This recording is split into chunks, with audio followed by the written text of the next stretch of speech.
자, 이번에는 단일 슬립과 원형 구멍의 분해능. 그 분해능이라는 거는 두 물체가 정말로 두 물체인지 분간할 수 있을 정도로 그 이제 떨어져 있는 그 최소 기준, 그 최소 그거를 이제 말하는데, 이거에 대해서 레일리의 기준이라는 것이 있어요. 그러니까 레일리의 기준은 뭐냐면은 한 상의 중앙극대가 다른 상의 처음극소와 위치하며, 그러니까 무슨 말이냐면은 한 상에 이렇게 뭐 이런 식으로 이렇게 해절무늬가 있을 거 아니에요. 근데 이때 두 번째 상의 해절무늬의 극수가 이렇게 극수가, 그래서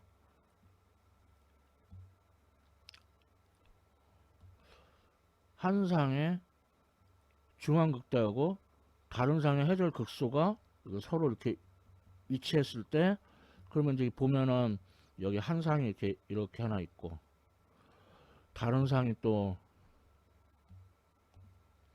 이렇게 하나가 있어가지고, 이래야 최소한 두 상을 구별할 수 있다 이거예요. 이걸 레일리의 기준이라고 합니다. 그래서 레일리의 기준을 따르면은, 그러면은 이제 단일슬릿의 경우에는 이제 A분의 람다, 그게 바로 이제 원래 정확하게는 이제 A 사인 세타 미니멈은 람다인데, 여기서 이제 각도가 무지 작으면은 사인 세타는 그냥 세타로 쓸 수가 있어요. 그래서 이제 한 슬릿의 폭이 A인 단일 슬릿의 분해능은 A분의 람다 이렇게 얻어지고, 그 다음에 지름이 D인 원형 구멍, 그러니까 이렇게 지름이 D, 대문자 D 이 원형 구멍의 경우에는 D분의 람다의 1.22배 정도는 되어야 된다라는 이런 결과가 나와요. 지금 유도할 수 있는 수준은 아니고요. 이렇다. 네. 그리고 넘어가야 되겠습니다. 예제 볼게요. 자, 눈이 이제 일종의 원형 구멍이죠. 그래서 보면은 눈의 분해 한계각을 구하래요. 그럼 아까 봤지만 세타 미니멈은 D분의 람다의 1.22배. 자, 이제 숫자 대입하면은 빛의 파장이 500 나노미터, 그러니까 곱하기 10의 마이너스 90미터.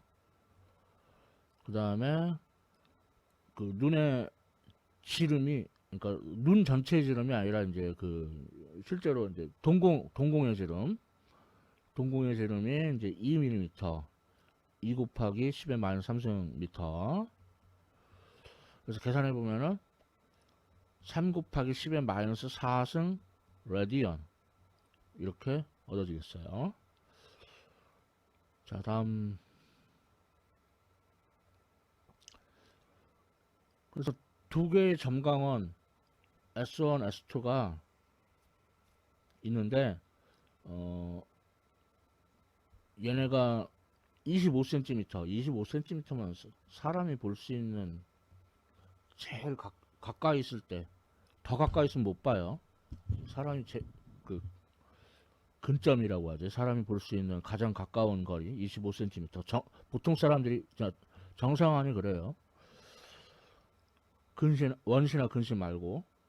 그래서 이런 경우에 두 점광원의 최소 분리거리, 그러니까 두 개로 보이려면은 이 둘이 얼마만큼 떨어져 있어야 되냐 이거예요. 그러면은 얘를 마치 부채꼴처럼 생각해요. 부채꼴처럼. 그래서 D가 부채꼴의 그 호의 길이에 해당되는 거죠.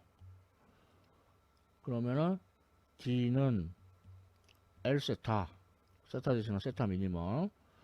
L이 25cm, 그냥 cm로 하고, 그 다음에 A에서 구한 최소각 3 곱하기 10의 마이너스 4승 레디안. 그러면은 8 곱하기 10의 마이너스 3승 센티미터. 상당히 가깝죠. 이 정도까지는 가까이 놓여 있어도 우리가 두 개인지 구별할 수 있다 이거예요. 그러니까 눈이니까. 그런데 만일에 이제 별, 되게 멀리 떨어져 있죠. 별이면은 또 얘기가 좀 달라지죠.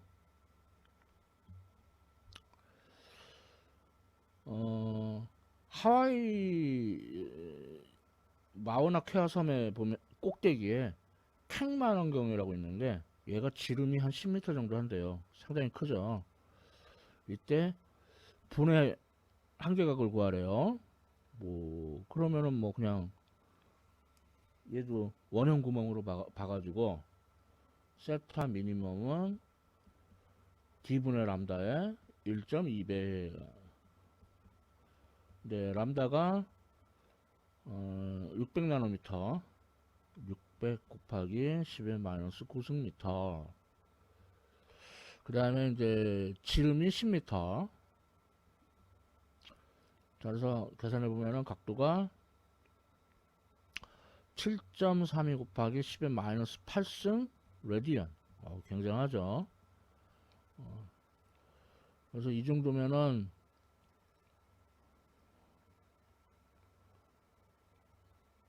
뭐, 그래서 이렇게 해가지고 이제 외계 항성계의 행성까지 촬영할 정도로 아주 분해능이 좋습니다.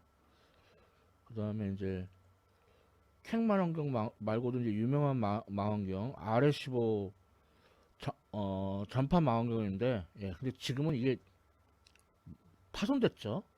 그 무너져 내려가지고 파손돼가지고, 이제 얘는 이제 전파 망원경인데, 캥만 환경은 이제 600나노미터의 그 뭐냐 가시광선으로 했던 거고, RS15 전파 망원경도 그 한번 그 최소 분해각을 한번 구해보면은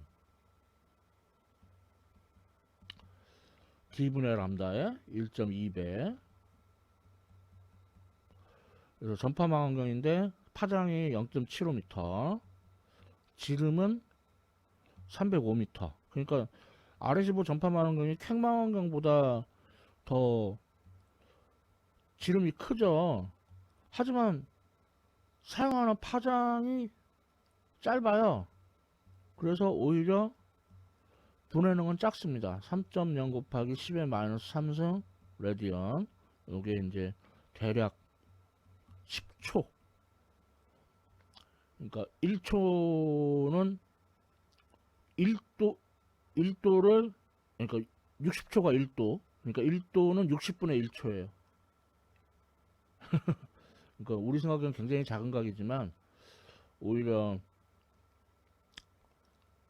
하여튼, 그러니까 RS15 전파 망원경이 지름은 크지만 사용하는 파장이 작기 때문에 분해능이 감소하는 그런, 좀 분해능이 나빠지는 그런 걸 알 수 있죠. 근데 지금 RS15 전파 망원경 저 파손돼 가지고 못 쓰고 있죠. 자, 됐고 다음 얘기.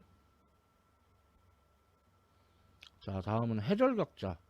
해절각자는 이중슬립,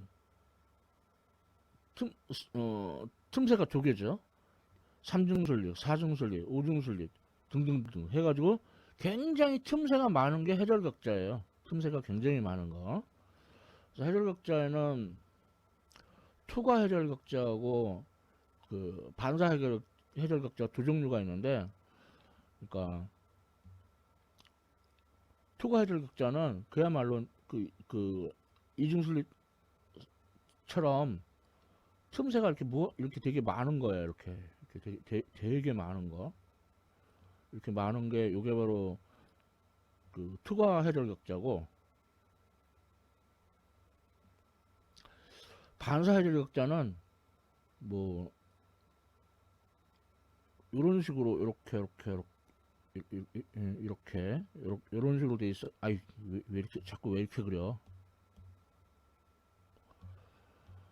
이렇게. 아, 진짜 이렇게. 아이, 정말 왜 그러냐? 어, 이런 식으로 돼 있어요. 이렇게 마치 톱니처럼 이렇게. 아유, 그래가지고 이제 해결이 일어나는 건데, 암튼 그러면은 어떤 일이 벌어지냐면은,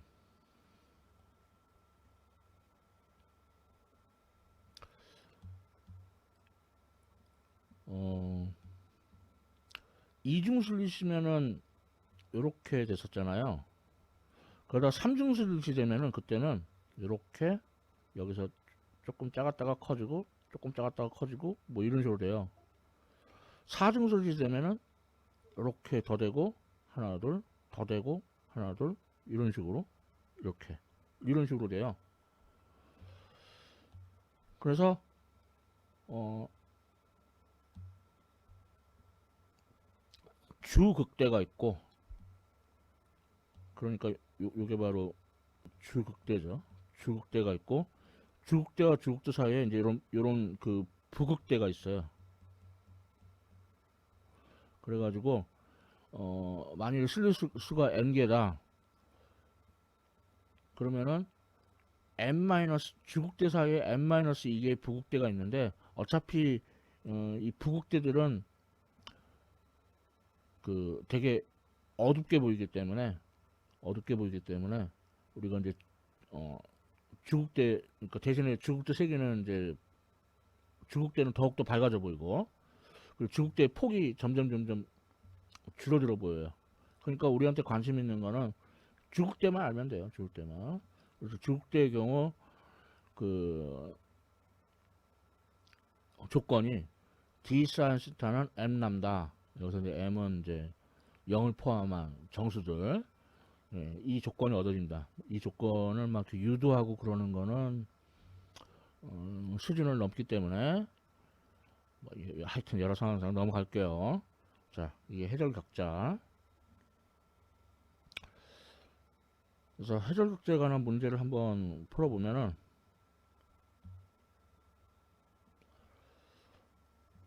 자, 뭐 조건들이 주어져 있고, 해결격자 주극대 조건이 d 사인 세타 극대니까 밝아서 브라이트는 m 람다. 네, 먼저 1차, 여기서 이제 뭐 세타 브라이트는 사인의 역함수 m 람다 나누기 t. 그래서 1차 주극되면은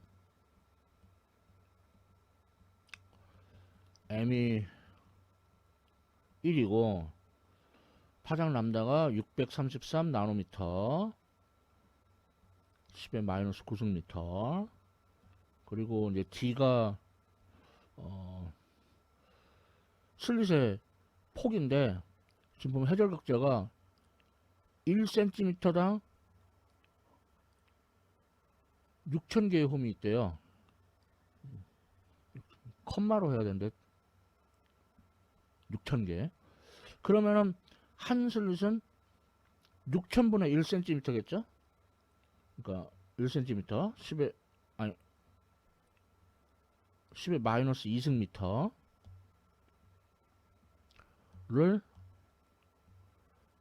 그 6,000으로 나눈 거, 요게 바로 한 슬릿의 폭이 될 거예요. 그래서 계산해 보면은 22.3도가 나옵니다. 그 다음에 2차 주극대, 얘는 각도가 얼마냐? 그러면은 이제 똑같이 하되 이제 정수 m 대신에 2를 대입해야죠. 나머지는 똑같고. 자, 그래서 계산해 보면은 49.4도가 나와요. 자, 그러면 3차 주국 때는,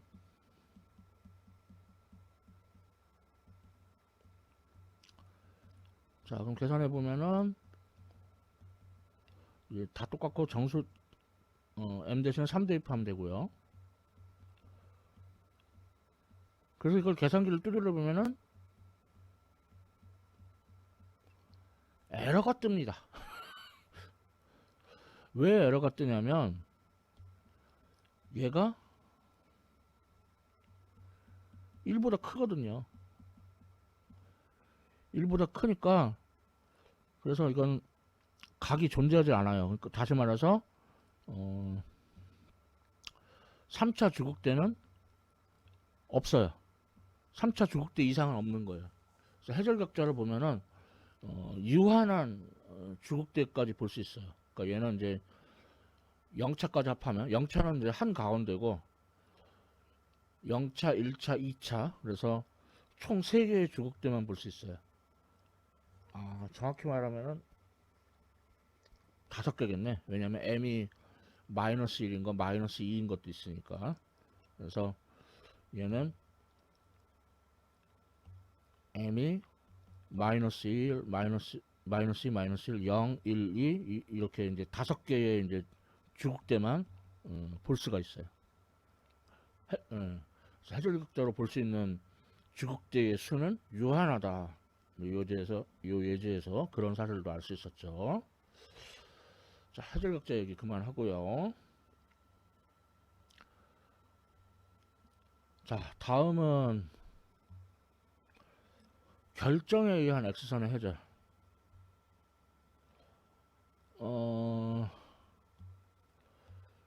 일반적으로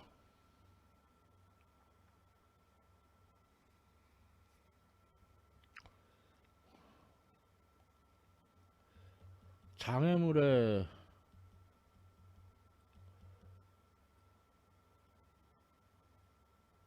크기하고 그 파동의 파장이 비슷해야 돼요. 그래야 해결을 더욱더 잘 볼 수 있는데 결정의 경우에는 원자들 간 간격이 되게 가깝죠. 그래서 그게 X선 파장하고 비슷합니다. 그래서 X선을 비춰주면은 이제 해결을 되는 걸 이제 볼 수가 있는데, 그럼 이 경우에 이제 빛이 아니라 X선이 여기까지 왔어요. 여기 서로 수직. 그 다음에 뭐 반대로 튕겨 나갈 때도 서로 수직.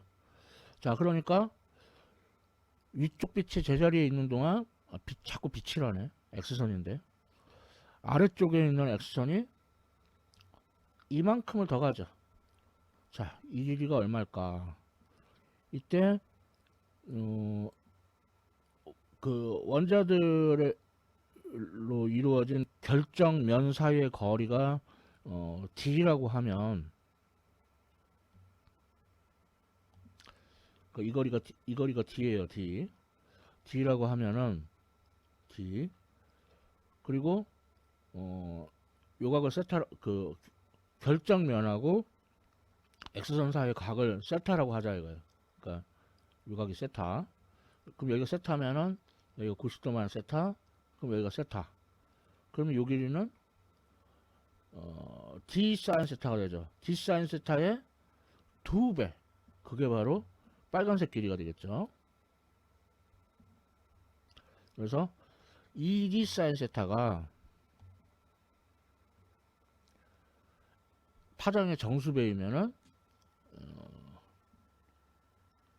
극대가 된다. 이거를 이제 브레그의 법칙이라고 그래요. 브레그 이제 아버지 브레그, 아들 브레그가 있는데 하여튼 합쳐서 브레그의 법칙이라고 하고, 그리고 이렇게 해서 나온 X선 해절 무늬를 라우의 무늬라고 합니다. 그래서 그 해줄 얘기하다가 액션까지 이렇게 해봤어요. 자, 이렇게 해서 이제 해결에 관한 얘기는 정말 다 했습니다. 그러니까 빛이 장애물을 만날 때 장애물 그 뒤쪽으로 에어싸면서 돌아 들어간다. 응? 그래서 해결에 관한 거. 자, 이제 마무리는 편강으로 이제 마무리를 지을게요. 그러니까 편강. 빛이 파동 중에서도 행파라는 쓴 거. 그래서 보면은 편강이 이제 그러니까 빛의 진행 방향 수직한 방향으로 이제 전기장과 자기장이 진동을 하잖아요. 근데 이제 처음에는 그 전기장과 자기장 전기장만 얘기합시다. 전기장이 진동하는 방향이 막 이 방향인지 저 방향인지 막 이렇게 이런 식으로 일정치가 않아요. 방향이 일정치가 않습니다. 그래서 이런 걸 우리가 비편광되었다고 하죠. 근데 여기다가 편광자, 영어로는 폴러라이저,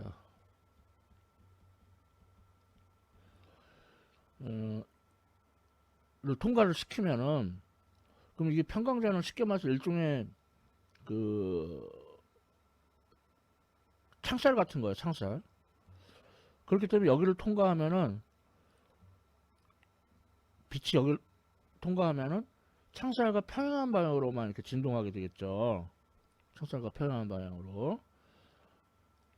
그 다음에 이번에는 이제 편광자가 두 번째 편광자가 첫 번째 편광자에 비해서 각도 세타만큼 이렇게 그러니까 편광자에는 그러니까 축이 있는데 그러니까 비유하자면 창살의 방향이 있는데 그게 세타만큼 기울어져 있다. 그럼 여기를 통과하면 또 이 축이 이제 전기장이 진동하는 방향이 또 세타만큼 이렇게 변하게 돼요. 그래서 이런 걸 편광되었다고 하는데 편광 중에서도 특히 선편광되었다고 하죠. 자, 이럴 때 첫 번째 비 비편광된 빛이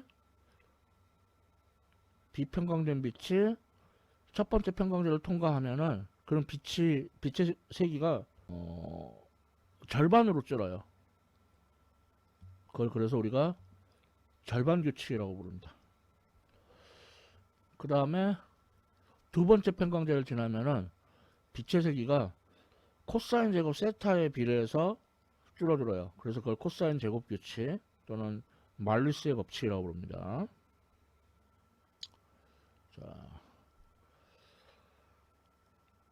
자, 다음은 빛의 반사와 굴절. 우리 공부했었죠. 그래서 매질 1과 매질 2의 경계면이 있고 이 경계면에 수직한 법선이 있고 이럴 때 빛이 입사돼서 일부는 반사되고 일부는 이제 경계면을 뚫고 들어가는데 이제 똑바로 가지는 않고 꺾여서 굴절되죠. 뭐 이쪽 방향으로 굴절됐다고 합시다. 예를 들어. 자, 이럴 때 비편광된 빛을 비춰요. 그래서 비편광된 빛을 이제 정면에서 보면은 사실은 막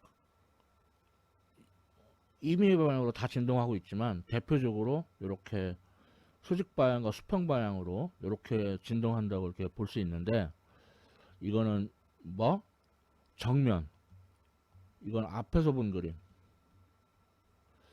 그러면은 옆에서 보면은 이제 이렇게 되고 이렇게. 그러니까 여기서 요 면에서 나왔다 들어갔다 이렇게 나왔다 들어갔다 이렇게 진동하는 걸로 보면 돼요. 이제 빛은 일로 가는 거고. 그래서 이 표시를 그렇게 했어요. 여기 보면은 이제 전기장이 이렇게 진동하는 것과 이렇게 진동하는 거, 이렇게 비평광된 빛을 비춘 거죠. 자, 그랬을 때 요 입사각을 이렇게 조정을 해줘요. 그래서 입사각을 조정을 했는데 이때 그 반사된 빛하고 골절된 빛하고 여기가 수직해지면, 지금 이 그림은 수직은 아니죠. 수직해지면은 반사된 빛은 완전 평광되고 골절된 빛은 부분 평광된다. 그러니까 완전 평광됐으니까 한 방향으로만 이렇게 그 전기장이 진동을 하고, 얘는 골절됐으니까 이게 양쪽 방향으로 진동하긴 하는데 조금 달라. 그러니까 얘는 정면에서 보면은 수직 방향하고 수평 방향 이렇게 볼 수 있는데, 마음에 안 든다. 정면에서 보면은 이렇게 수직 방향, 수평 방향하고 크기가 같아요. 근데 얘는 정면에서 보면은 수직 방향하고 수평 방향하고 크기가 좀 달라요. 이런 게 부분 평광됐다는 얘기죠. 그래서 그거를 브루스터의 법칙이라고 합니다. 뭐라고? 그러니까 비평광된 빛을 비췄을 때 반사된 빛과 골절된 빛이 서로 수직하면은 반사각은 완전 평광되고 골절각은 부분 평광된다. 이거를 브루스터의 법칙이라고 합니다. 수식으로 하면은 입사각을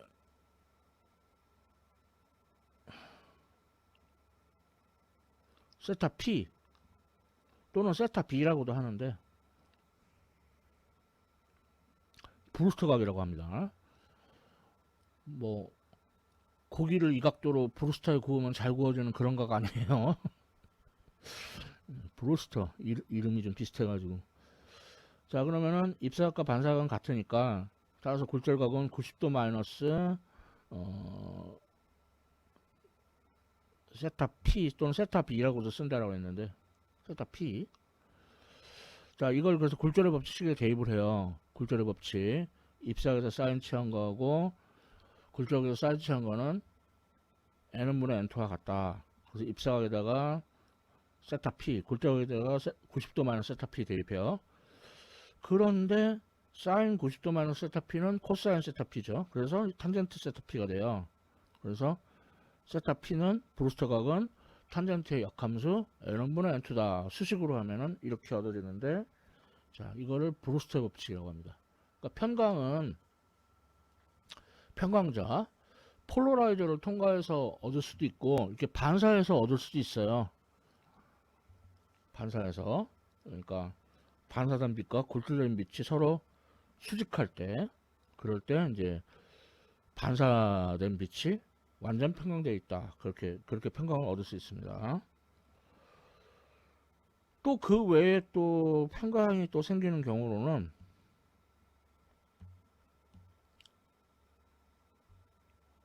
복굴절에 의해서, 이제 예를 들어 방해석 같은 뭐 방해석이나 뭐 방해석뿐만 아니라 대부분의 결정들이 다 그런데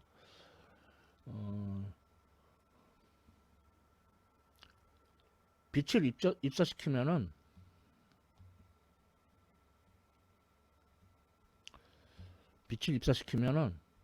얘가 굴절이 두 가지 경로로 이렇게 굴절이 돼요. 이렇게 굴절이 두 가지 경로로 이렇게 돼요.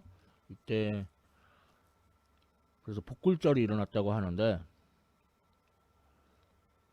방해석이나 석유 같은 빛에다가 결정에다가 비평광된 빛을 입사하면은 복굴절이 일어납니다.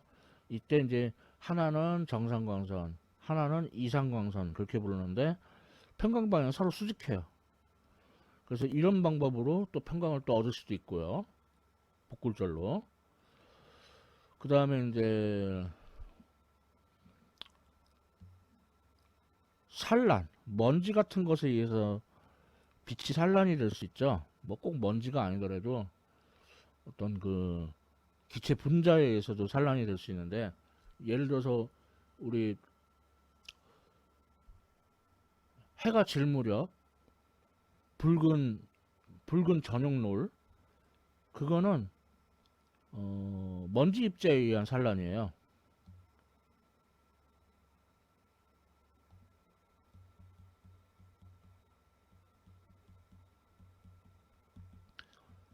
이거는 먼지 입자에 의한 산란이고,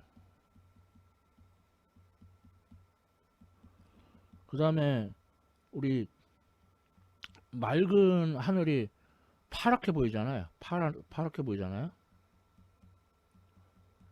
이거는 기체 분자에 의한 산란이에요. 기체 분자에 의한 산란. 그래서 이거를 레일리의 산란이라고 하는데, 그 산란되는 정도는 파장의 4제곱에 반비례한다. 그런 레일리의 산란이라고 부르는데,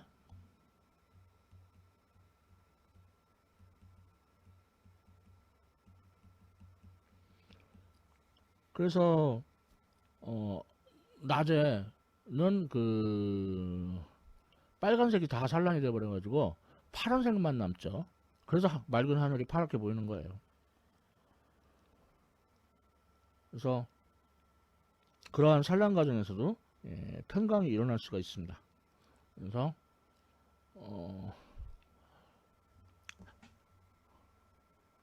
간섭 해설에 이어 마무리로 편광까지 다 보셨어요.